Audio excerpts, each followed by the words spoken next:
नमस्कार, मैं doctor Shilpa Yadav, assistant professor botany, government Dungar college Bikaner. आज की इस वीडियो लेक्चर के माध्यम से हम बैक्टीरिया के इकोनॉमिक इम्पोर्टेंस के बारे में अध्ययन करेंगे। सबसे पहले इसकी यूज़फुल एक्टिविटी या लाभदायक गतिविधियों को देखते हैं।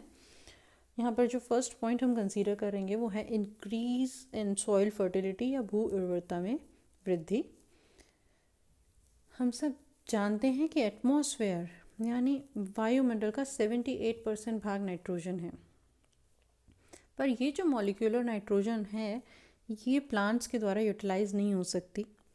प्लांट्स इसको यूटिलाइज करें इसलिए ज़रूरी है कि मॉलिक्यूलर नाइट्रोजन जो है उससे उसका कन्वर्जन हो नाइट्रोजनस कंपाउंड्स में।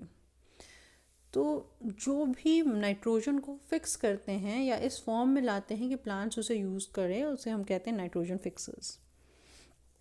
3 ग्रुप्स में इनको डिवाइड कर सकते हैं।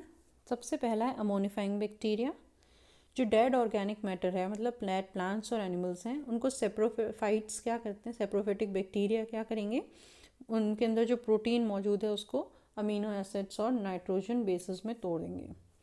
इन अमीनो एसिड्स को फ्री अमोनिया में जो कन्वर्ट करने का काम है, इस प्रोसेस को तो हम अमोनिफिकेशन कहते हैं, और ये जो काम है वो करता है अमोनिफाइंग बैक्टीरिया। अब जो फ्री अमोनिया होगा वो वाटर और कार्बन डाइऑक्साइड के साथ कंबाइन होकर अमोनियम कार्बोनेट बनाएगा, और अमोनियम कार्बोनेट को प्लांट्स अब्जॉर्ब कर सकते हैं या यूटिलाइज कर सकते हैं फिर से। तो अमोनिफाइंग बैक्टीरिया के एग्जांपल्स हैं Bacillus mycoides, Bacillus ramosus, Bacillus vulgaris etcetera. दूसरा जो ग्रुप है वो है nitrifying bacteria. Nitrifying bacteria aerobic chemo autotrophic bacteria हैं। 2 स्टेप्स में यहाँ पे फिक्सेशन होता है। पहली स्टेप में अमोनिया से नाइट्राइट बनता है, मतलब NH4NO2 में कन्वर्ट होता है, और इसमें जो बैक्टीरिया इन्वॉल्व हैं वो है नाइट्रोसोमोनास, नाइट्रोकोकस और नाइट्रोसोस्पायरा। सेकेंड जो स्टेप है उसके अंदर नाइट्राइट नाइट्रेट में कन्वर्ट होता है, NO2 NO3 में कन्वर्ट होता है, और यहाँ पर जो बैक्टीरिया काम में आता है वो है नाइट्रोबैक्टर। अब नाइट्रोजन फिक्सर्स की बात करें, जो मॉलिक्यूलर नाइट्रोजन एटमॉस्फेयर में मौजूद मॉलिक्यूलर नाइट्रोजन को फिक्स कर रहे हैं, तो इस तरीके के बैक्टीरिया को वापस 2 ग्रुप्स में डिवाइड कर सकते हैं, सिम्बायोटिक और फ्री लिविंग। सिम्बायोटिक या सहजीवी, हम जानते हैं कि किसी के साथ वो सहजीविता या एसोसिएशन फॉर्म करें, पॉजिटिव एसोसिएशन फॉर्म करें। तो राइजोबियम जो नाम का एक बैक्टीरिया है वो लेग्यूमिनेसी फैमिली के रूट्स के अंदर नोड्यूल्स बनाता है।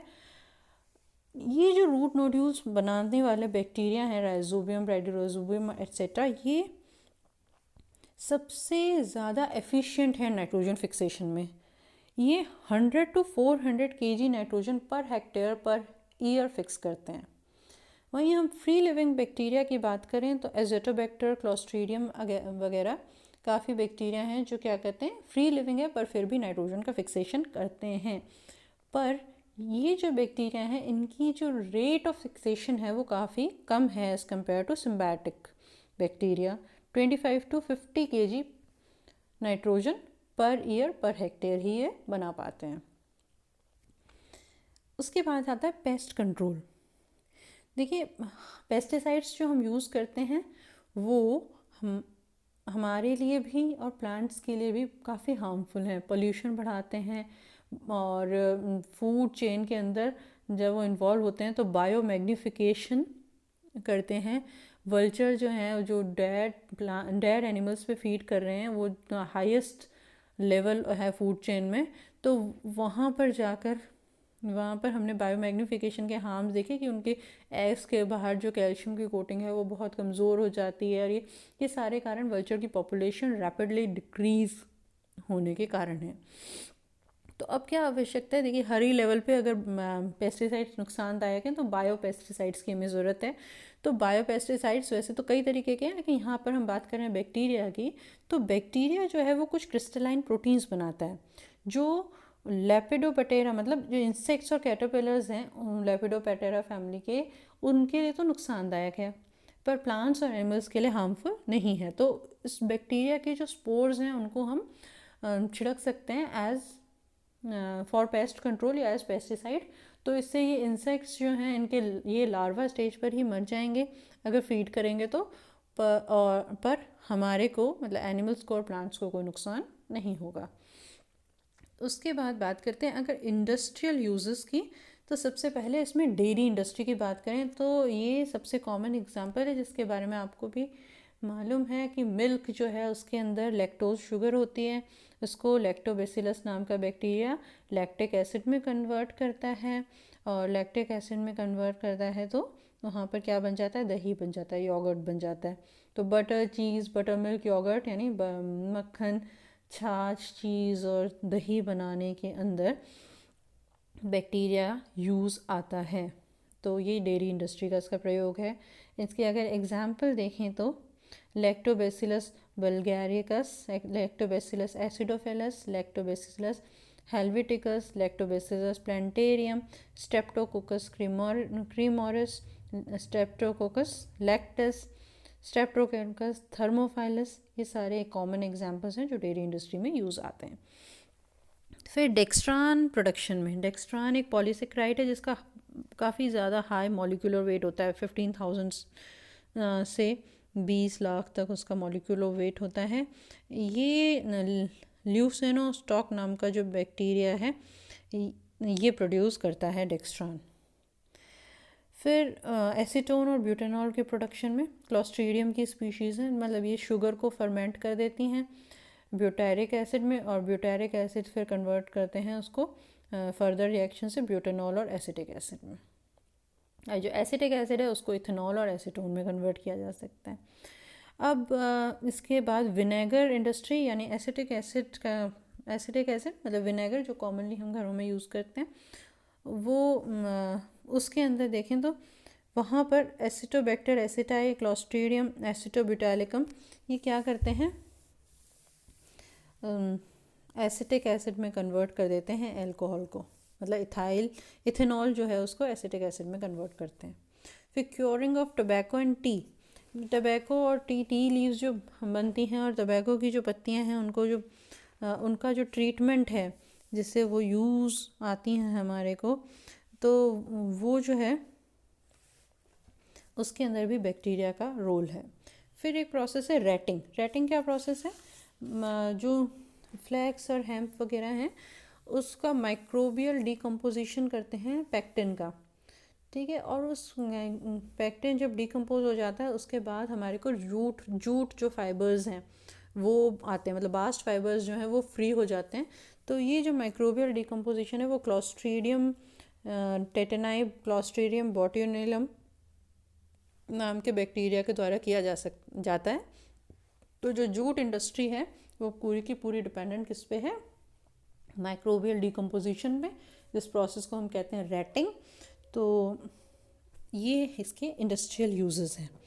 इसके अलावा देखिए आप जानते हैं कि बैक्टीरिया फर्मेंटेशन यानी किण्वन करता है, तो किण्वन करके काफ़ी सारी चीज़ें बनाता है वो। तो एक लिस्ट है काफ़ी बड़ी, उसके बारे में मैं आपको बताती हूँ। एसिटोबैक्टर जो है एसिटाई, वो उसका अगर उसमें अल्कोहलिक लिकर्स होते हैं जिसका किण्वन करके उसमें विनेगर या एसिटिक एसिड बन जाता है। फिर उसके बाद इसी लिस्ट में आगे चलें तो एस्परगिलस नाइगर जो हमारी फंगस है उसके जो कार्बोहाइड्रेट्स हैं उसको उसका किण्वन करके सिट्रिक एसिड बनता है। फिर इसी तरीके से क्लोस्ट्रीडियम जो है उसके कार्बोहाइड्रेट्स जो हैं वो ब्यूटेनॉल और एसीटोन में कन्वर्ट होते हैं। बेसिलस सबयूटिलिस जो है वो ऑर्गेनिक वेस्ट जो है डेयरी का उसको अमाइलेज और प्रोटीज में कन्वर्ट करता है। तो इस तरीके से जो ये किण्वन की जो प्रक्रिया है वो काफ़ी ज़्यादा इंडस्ट्री के अंदर प्रोडक्शन में काम आती है। नेक्स्ट हम इसके मेडिसिनल यूजेस देखें तो देखिए आपने एंटीबायोटिक्स का नाम सुना है। एंटीबायोटिक क्या होता है, जो प्लांट से प्रोड्यूस होने वाले सिक्रीट होने वाले एक्चुअली प्लांट से सिक्रीट होने वाले वो केमिकल्स जो दूसरे किसी लिविंग ऑर्गेनिज्म के लिए या दूसरे किसी लिविंग ऑर्गेनिज्म की ग्रोथ के लिए हार्मफुल हों, उन्हें हम कहते हैं एंटीबायोटिक्स। तो उसमें 3 इंपॉर्टेंट बातें, मात्रा बहुत कम होनी चाहिए, मतलब बहुत स्मॉल क्वांटिटी में। सेकंड, लिविंग ऑर्गेनिज्म उसको सिक्रीट करे, मतलब उसका स्रावन जो है वो किसी सजीव द्वारा हो। और तीसरा पॉइंट यहाँ पर क्या है, किसी दूसरे सजीव की, मतलब उस जो उसको स्रावित कर रहा है उसकी नहीं, जो उसका स्रावन कर रहा है उसके अलावा जो दूसरा कोई सजीव है या दूसरा कोई लिविंग ऑर्गेनिज्म है उसकी ग्रोथ को वो रोके, उसकी वृद्धि को वो रोके, उसको हम कहते हैं एंटीबायोटिक। एंटीबायोटिक की खोज जो है वो अलेक्जेंडर फ्लेमिंग ने पेनिसिलियम नोटेटम में की थी। और पेनिसिलियम नोटेटम जो है वो क्या है, फंगस है। लेकिन इसके अलावा बैक्टीरिया से भी हमें काफ़ी सारे एंटीबायोटिक्स मिलते हैं, जैसे कि स्ट्रेप्टोमाइसिस से मिलता है। इसके अलावा अगर आप लिस्ट देखें तो बेसिलस सबयूटिलिस से बेसिट्रेसिन मिलता है, जो बैक्टीरियल सेल वॉल की सिंथेसिस को रोकता है। बेसिलस पॉलीमेक्सा से पॉलीमेक्सिन जी मिलता है, वो साइटोप्लाज्मिक मेम्ब्रेन को डिस्ट्रॉय करता है। बेसिलस क्लोस्टीन से क्लोस्टिन मिलता है, जो सेल मेम्ब्रेन को डिस्ट्रॉय करता है। बेसिलस ब्रेविस से टायरोथायरिसिन मिलता है, जो बैक्टीरियल सेल वॉल की फॉर्मेशन को इनहिबिट करता है। तो ये इसके मेडिसिनल यूज़ हैं। उसके बाद देखिए सीवेज डिस्पोजल। ये जो सीवेज है उसका ट्रीटमेंट जो है उसके लिए बैक्टीरिया यूज़फुल है। तो यहाँ पर क्या करते हैं, यहाँ पर 3 तरीके से सीवेज को क्योर करते हैं। एक तो पैथोजेनिक माइक्रो ऑर्गेनिज्म को उसमें से हटाएं, फिर उसके बाद उसके अंदर जो पोल्यूशन है उसको साफ़ करें। तो ये सब करने के लिए जो सीवेज का डिस्पोज़ल है वो इस तरीके से हो कि उसके अंदर से जो ऑफेंसिव स्मेल हट जाए, वो एक्वेटिक लाइफ के लिए डेंजरस ना रहे, उसका पोल्यूशन हट जाए, उसमें से पैथोजेनिक माइक्रो ऑर्गेनिज्म हट जाए। इसके लिए जो उसका ट्रीटमेंट होता है, ये ट्रीटमेंट उसके अंदर बैक्टीरिया इन्वॉल्व होते हैं। नेक्स्ट जो पॉइंट है वो है बायोटेक्नोलॉजी। हमने प्लाज्मिड के बारे में पढ़ा था। ये जो प्लाज्मिड हैं वो हमने बात की थी कि वो ऑटोनॉमस होते हैं, मतलब अपने रेप्लिकेशन के लिए किसी और पे डिपेंडेंट नहीं होते। सेकेंडली कि वो एक बैक्टीरिया से दूसरे बैक्टीरिया में ट्रांसफ़र हो सकते हैं। तो इसकी इन्हीं एबिलिटीज़ के बारे में हम पहले न्यूक्लियर मटेरियल बैक्टीरिया के डिस्कस जब किया था, हम डिस्कस कर चुके हैं। वो किस में हेल्पफुल है, रिकॉम्बिनेंट डीएनए टेक्नोलॉजी में, rDNA टेक्नोलॉजी में। इस rDNA टेक्नोलॉजी की हेल्प से अगर हम मेडिसिनल यूज़ में भी इसको याद रखना चाहें तो कर सकते हैं। ह्यूमन जो इंसुलिन है वो बैक्टीरिया की मदद से हम बना सकते हैं। तो ये जो आपको यहाँ पर सिर्फ क्या याद रखना है, रिकॉम्बिनेंट डीएनए टेक्नोलॉजी के बारे में ध्यान रखना, जो बैक्टीरिया के जो प्लाज्मिड है उसकी मदद से होता है। तो ये बैक्टीरिया की मदद है बायोटेक्नोलॉजी में। फिर लास्ट पॉइंट है बायो रेमिडिएशन, मतलब बैक्टीरिया से पॉल्यूशन कंट्रोल। तो बायो रेमिडिएशन क्या है?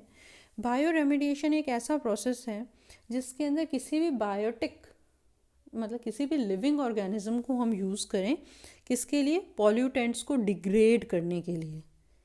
चाहे वो सॉइल से हो, चाहे वाटर से हो, चाहे वो कंटामिनेशन किसी केमिकल का स्पिल हो, चाहे वो पेट्रोलियम हाइड्रोकार्बन्स को डिग्रेड करना हो, मतलब किसी भी तरीके के पॉल्यूटेंट का उसको अगर हम डिग्रेड कर रहे हैं किसी लिविंग ऑर्गेनिज्म की मदद से, तो उसे हम कहते हैं बायो रेमिडिएशन। ये जो बायो रेमिडिएशन का प्रोसेस है इसमें सूडोमोनास और बेसिलस वगैरह कई बैक्टीरिया, सूडोमोनास तो ऑयल डिग्रेड करने के लिए कॉमनली जाना हुआ नाम है, तो आप लोगों ने भी शायद सुना हुआ होगा।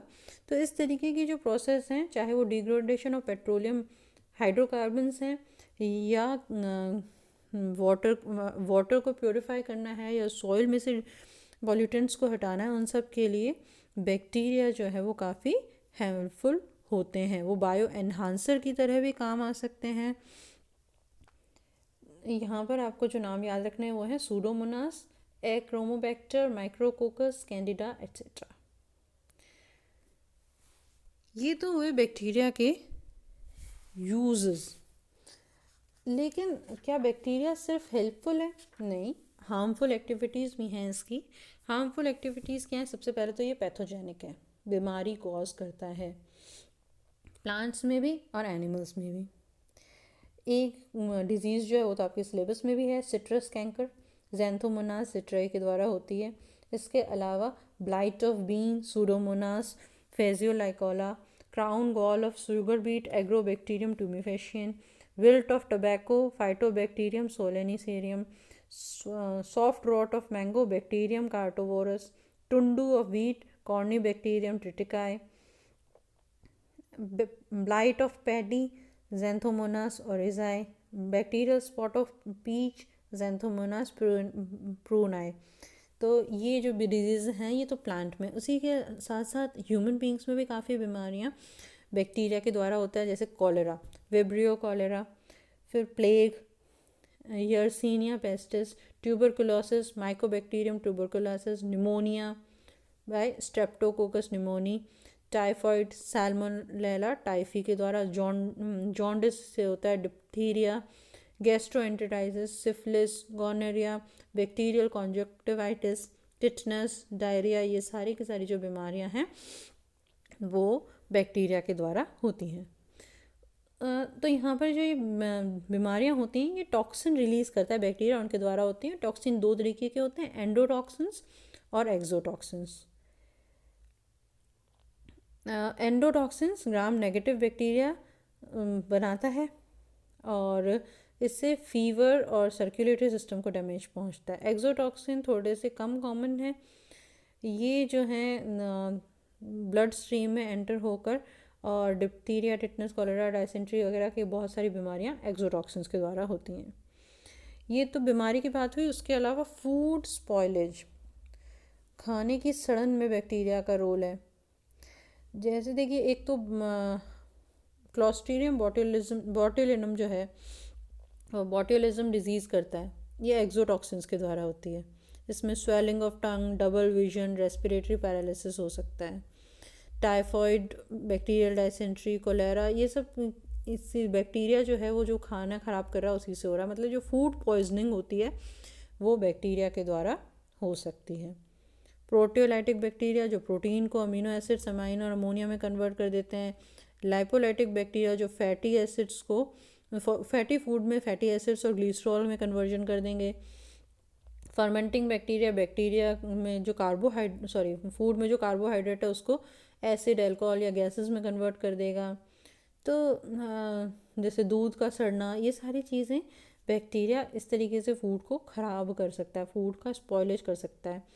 तो यहाँ पर स्ट्रेप्टोकोकस, माइक्रोकोकस, प्रोटियस, इस तरीके की बहुत सारी स्पीशीज़ हैं जो बीमारी कर सकती हैं, फूड को ख़राब कर सकती हैं।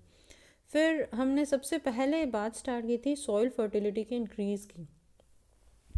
तो जहाँ ये सॉइल फर्टिलिटी को बढ़ा सकता है, वहीं ये सॉइल फर्टिलिटी को के लिए हानिकारक भी है। डीनाइट्रीफाइंग बैक्टीरिया होते हैं कुछ, जो क्या करते हैं, नाइट्राइट्स और अमोनिया, उनको वापस फ्री नाइट्रोजन में कन्वर्ट कर देते हैं। ऑलरेडी जो फ्री नाइट्रोजन इतनी ज़्यादा उपलब्ध है जिसको बड़ी मुश्किल से प्लांट एब्जॉर्ब कर रहा है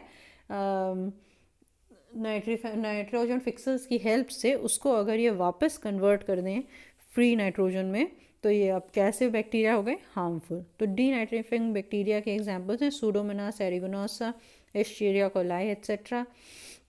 और ये अपने रेस्पिरेशन के प्रोसेस के द्वारा सॉइल के न्यूट्रिएंट्स को डिप्लीट कर देता है और सॉइल की प्रोडक्टिविटी या फर्टिलिटी को डिक्रीज़ करता है।